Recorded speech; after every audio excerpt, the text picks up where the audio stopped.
जो लेक्चर हुआ उसमें हमने क्रिया का पहला प्रकार सहायक क्रिया के बारे में अधिक चर्चा की। इस वीडियो में हमें क्रिया का दूसरा प्रकार प्रेरणार्थक क्रिया इसके बारे में चर्चा करेंगे। मेरे प्रिय साथियों, प्रेरणार्थक क्रिया के दो प्रकार होते हैं। पहला प्रथम प्रेरणार्थक क्रिया रूप और दूसरा द्वितीय प्रेरणार्थक क्रिया रूप। तो आइए देखते हैं प्रथम प्रेरणार्थक क्रिया रूप किसे कहते हैं।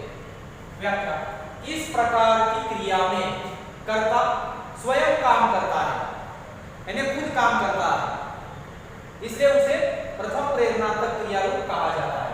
जैसे उदाहरण के तौर पर मां ने बच्चे को दूध पिलाया, तो प्रस्तुत वाक्य में मां यह करता है सब्जेक्ट, तो यहां पर मां बच्चे को दूध पिलाने का काम खुद कर रही है, इसलिए इसे प्रथम प्रेरणार्थक क्रिया रूप कहा जाता है।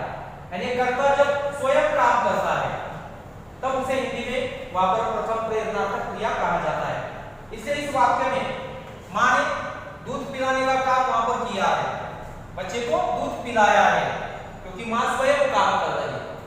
वही अगर हम क्रिया का दूसरा प्रकार द्वितीय प्रेरणार्थक क्रिया रूप, इसके बारे में अगर हम चर्चा कर लेंगे तो आपको पता चलेगा कि इस प्रकार की क्रिया में कर्ता स्वयं काम न करते हुए दूसरों को काम करने की प्रेरणा देता है, इसलिए इसे हिंदी में द्वितीय प्रेरणार्थक क्रिया कहते हैं। जैसे यही वाक्य मैंने आपके सामने वहां पर दोबारा लिखा है ताकि टॉपिक आपको समझ में आ जाए। तो यहां पर मां करता है, जिसे यहां पर चौकोर बनाया है, मां ने नौकरानी द्वारा बच्चे को दूध पिलवाया। इस वाक्य में जैसे पहले वाक्य में हमने देखा मां स्वयं काम कर रही है, लेकिन वही सेम सेंटेंस लेकिन द्वितीय प्रेरणार्थक क्रिया रूप में मां ने खुद काम नहीं किया, वह काम किससे करवाया है? नौकरानी द्वारा। तो यहां पर काम करने की प्रेरणा वहां पर मां ने किसे दी है? नौकरानी को दी है, इसलिए इसे हिंदी में द्वितीय प्रेरणार्थक क्रिया रूप कहा जाता है। सिंपल सा टॉपिक है कि प्रेरणार्थक क्रिया के दो प्रकार है, प्रथम प्रेरणार्थक और द्वितीय प्रेरणार्थक। तो प्रथम प्रेरणार्थक में वहां पर कर्ता स्वयं काम करता है, तो द्वितीय प्रेरणार्थक में कर्ता स्वयं काम न करते हुए वहां पर क्या करता है? दूसरों को काम करने की प्रेरणा देता है, इसलिए उसे द्वितीय प्रेरणार्थक क्रिया कहा जाता है। जैसे यहां पर उसने नाच नचाया, यह वहां पर प्रथम प्रेरणार्थक क्रिया का रूप है। लेकिन उसने अध्यापक द्वारा बच्चे को नाच नचवाया, तो दूसरे वाक्य में वहां पर क्या है? अध्यापक के माध्यम से नाच नचवाया है। याद रखिए, यानी प्रथम प्रेरणार्थक में कर्ता स्वयं काम करता है, तो द्वितीय प्रेरणार्थक में कर्ता वहां पर स्वयं काम न करते हुए दूसरों को काम करने की प्रेरणा देता है। तो प्रेरणार्थक क्रिया के दो प्रकार है, एक प्रथम प्रेरणार्थक क्रिया रूप और द्वितीय प्रेरणार्थक क्रिया रूप।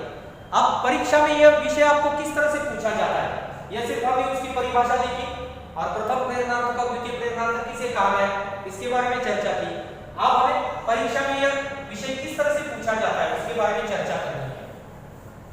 तो थोड़ा सा बोर्ड की ओर ध्यान दीजिए।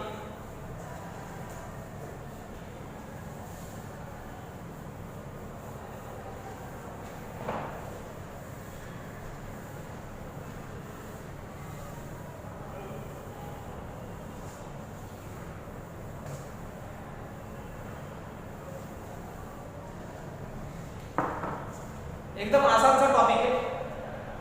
सा टॉपिक है,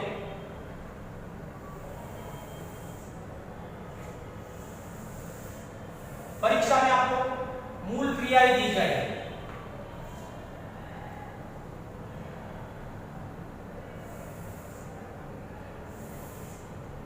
मूल क्रिया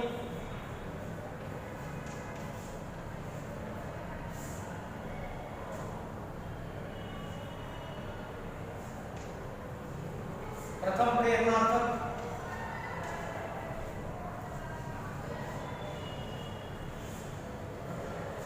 और द्वितीय प्रेरणार्थक।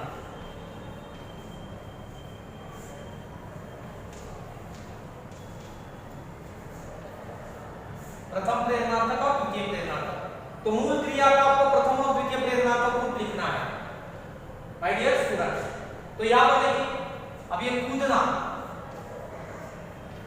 बैठना, पढ़ना, हंसना, करना, जांचना, खरीदना,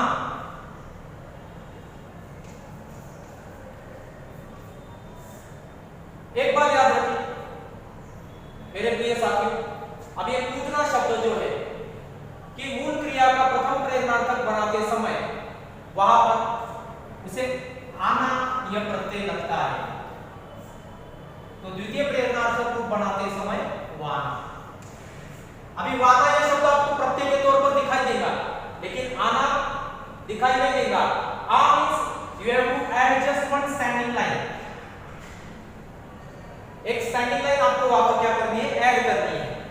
जैसे यहां पर देखिए ये कू शब्द जो है, ओके, लेकिन इसका उकार आपको पहला करना है, कू द के बाद स्टैंडिंग लाइन और ना, तो यहां पर कूदवाना, याद रखिए।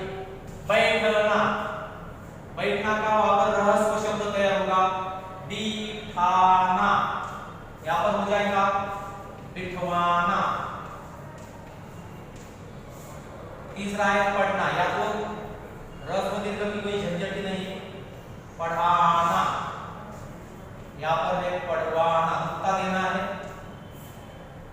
उसके बाद हंसाना,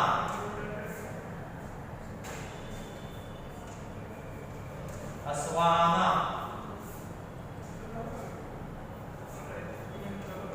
कराना,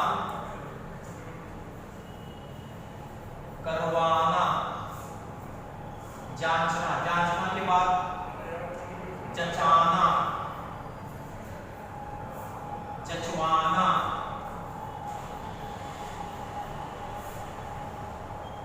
खरीदना, खरीदाना,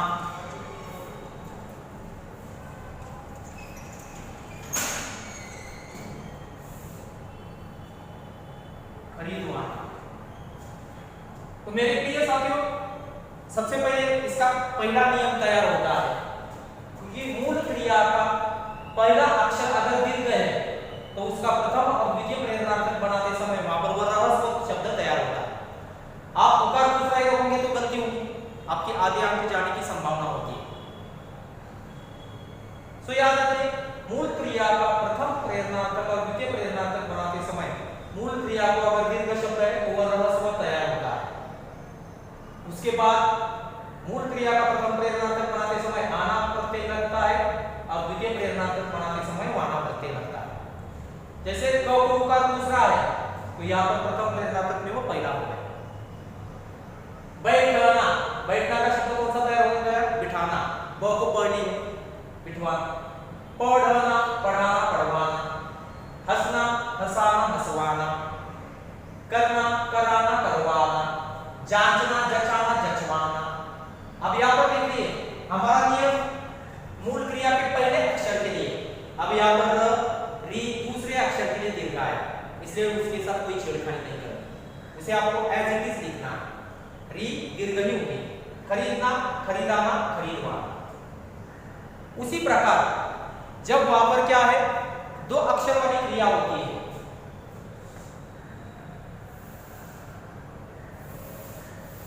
दो अक्षर वाली क्रिया अगर आपको दी गई,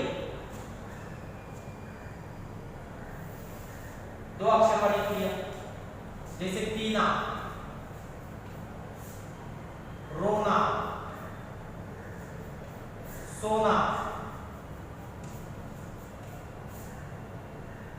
तो इसमें प्रथम दो अक्षर वाली क्रिया अगर दी गई तो ल इस व्यंजन का इस्तेमाल करना है, ल व्यंजन।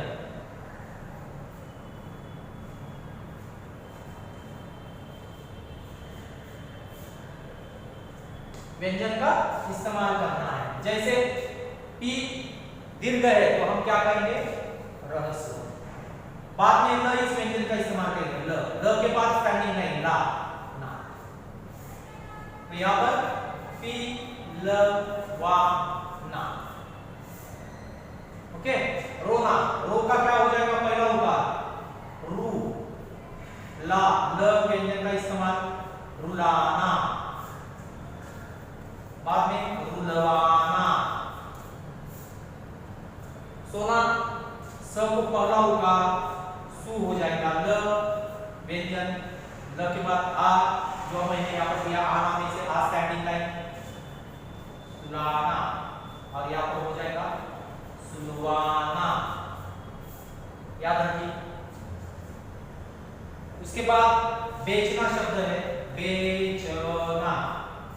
अब यहाँ पर च की जगह बदलाव परिवर्तन आकर उसकी जगह हमें क लिखना पड़ेगा।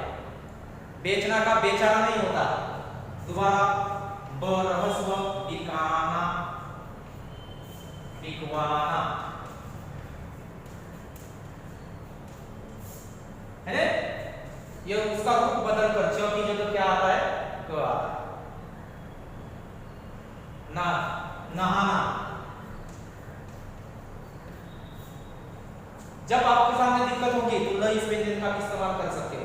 ऑलरेडी यहाँ पर स्टैंडिंग लाइन है तो हम लिख करेंगे यहाँ पर नहलाना, और यहाँ पर होगा नहलवाना।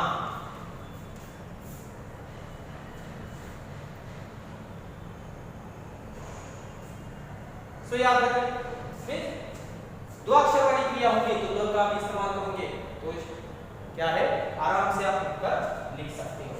रोना रुलाना रुलवाना, सोना सुलाना सुलवाना, बेचना बिकाना बिकवाना, नहाना नहलाना नहलवाना। सो इस तरह से हमने क्या किया है, मूल क्रिया का प्रथम और द्वितीय प्रेरणात्मक क्रिया को बनाया है। आपको एग्जाम में ये टॉपिक भी कितने अंकों के लिए पूछा जा सकता है, वहां पर 1 अंक के लिए सहायक क्रिया और प्रेरणात्मक क्रिया। लेकिन हिंदी में कोई कोई क्रिया ऐसी है जिसका प्रथम और द्वितीय प्रेरणात्मक नहीं होता, जैसे जाना पाना आना। यह जाना पाना और आना ये ऐसे शब्द है जिसका हिंदी में वहां पर यह ऐसी मूल क्रियाएं है जिसका हिंदी में वहां पर क्या है प्रथम और द्वितीय प्रेरणात्मक क्रिया रूप नहीं बनता है, नहीं बनता है। इसलिए हमेशा याद रखना है, 2-3 नियम अगर आपने याद रखे तो गलती होने की संभावना न के बराबर है। जैसे नियम, मूल क्रिया का पहला अक्षर अगर दीर्घ है तो उसका प्रथम और द्वितीय प्रेरणात्मक बनाते समय वो रहस्व होता है। जैसे कूदना दीर्घ दूसरा है तो यहाँ पर पहला और पहला हो गया, बै के ऊपर 2 मात्रा है तो उसका बी रहस्व हो गए। ओके, उसके बाद पी दीर्घ है तो वहां पर क्या है रहस्व। उकार अगर पहला है तो पहला ही रखना है, उकार अगर पहला है तो पहला ही रखना है। जैसे ये सुनना ये शब्द है, इसे ऑलरेडी पहला उकार है रहस्व तो पहला ही रखना है, दूसरा नहीं करना है। सुनाना सुनवाना, याद रखिए। उसके बाद 2 अक्षर वाली क्रिया को व्यंजन का इस्तेमाल करोगे तो आप प्रथम और द्वितीय प्रेरणात्मक क्रिया को बना सकते हैं। तो एकदम आसान सा टॉपिक है, परीक्षा में आपको वहां पर पूछा जा सकता है, सिर्फ नियम याद रखना है।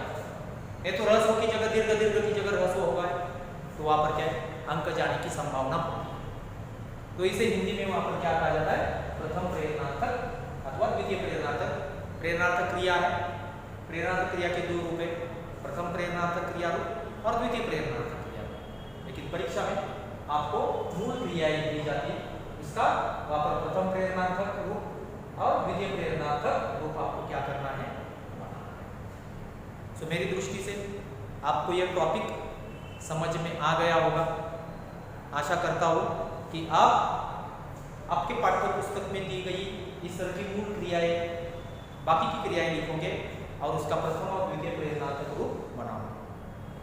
धन्यवाद।